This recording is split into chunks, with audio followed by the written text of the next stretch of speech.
Shalom Avracha mes chers amis, l'histoire du Baal Shem Tov avec son enseignement de façon extraordinaire. Le Baal Shem Tov à Rosh Hashanah, un beau jour de Rosh Hashanah. Le Baal Shem Tov, vous savez qu'il était à l'heure, ils étaient en Ukraine et ils sont toujours à l'heure, ils sont sérieux.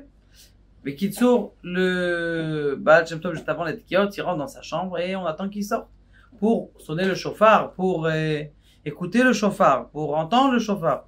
On sait très bien qu'on a le chauffard du Baal Shem Tov. La Sheila qui se pose, c'est le Bono Shel Olam. Qu'est-ce qui se passe? Pourquoi est-ce que le Baal Shem Tov il sort pas pour écouter on attend, mais vraiment des longs moments. Il y en a un dans Bet HaKnesset, des Chassidas, de la Havraya Kadisha, on appelle ça Havraya Kadisha, c'est les Chaverim chez le Baal Shem Tov qui étaient Kadosh. Tous les Talmidim du Baal Shem Tov qui étaient Kadosh. Et il y en a un, qu'est-ce qu'il a décidé? Il a décidé de faire Bena Aforu, c'est-à-dire que le jour de Rosh Hashanah, le jour du din, le jour de la rigueur, le jour où on va être jugé, est-ce qu'il va avoir un 7 octobre, ou il va avoir que du bonheur, ou le Mashiach, ce jour-là, eh bien ce qui se passe, ce jour-là, qu'est-ce qui se passe? Il est parti prendre un déguisement, et il s'est habillé en animal, je sais pas qu'est-ce qu'il a mis, peut-être un chien, peut-être un chat, peut-être un lion. Et au Bet HaKnesset, alors qu'ils attendaient, il a commencé à faire le feu follet. Et mamash, les Bahoré, au début, ils voulaient se contenir.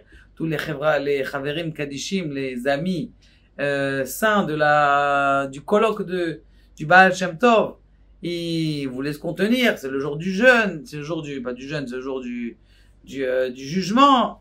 Mais ils n'arrivaient pas à se contenir et ils commencent à rigoler. Et la joie, elle commence à venir. Dès que la joie est commencée à venir, le Baal Shem Tov, il rentre et il demande à faire les Tkiyat Shofar. On fait les Tkiyat Shofar, et Baruch Hashem, et il y a eu des belles Tkiyat Shofar. Le Baal Shem Tov, il sort heureux de la Tfila, et les Talmidim, bien sûr, du début de la Tfila, du début des Tkiyat Shofar jusqu'à la fin de la Tefila. Il faut savoir que chez Ashkenazim, la tefila, elle dure jusqu'à 2 heures de l'après-midi, 3 heures de l'après-midi, même des fois 4 heures de l'après-midi. À la yeshiva à Manchester, jusqu'à 4 heures de l'après-midi.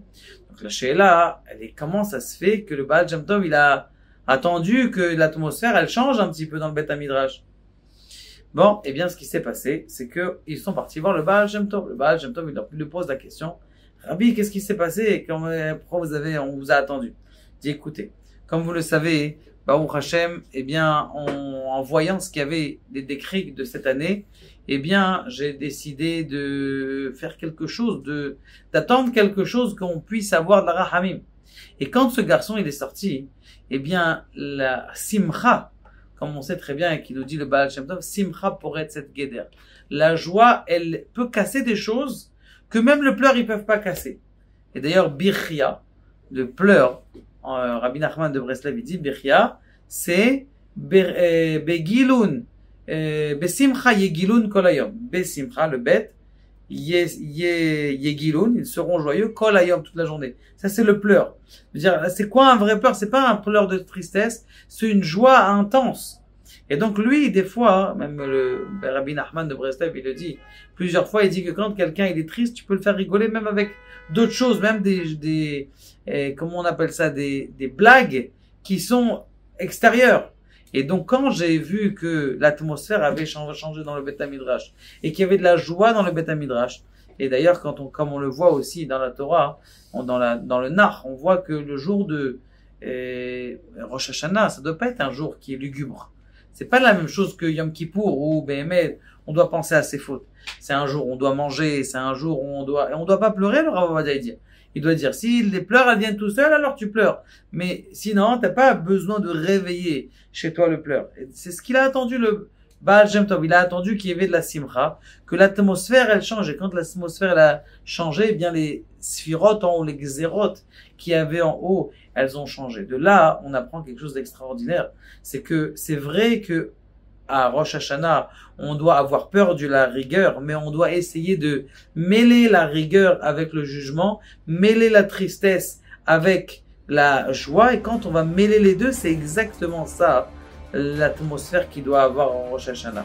Vegilu birada, vous devez être joyeux dans le tremblement. C'est-à-dire ces deux atmosphères, comment c'est possible de les lier?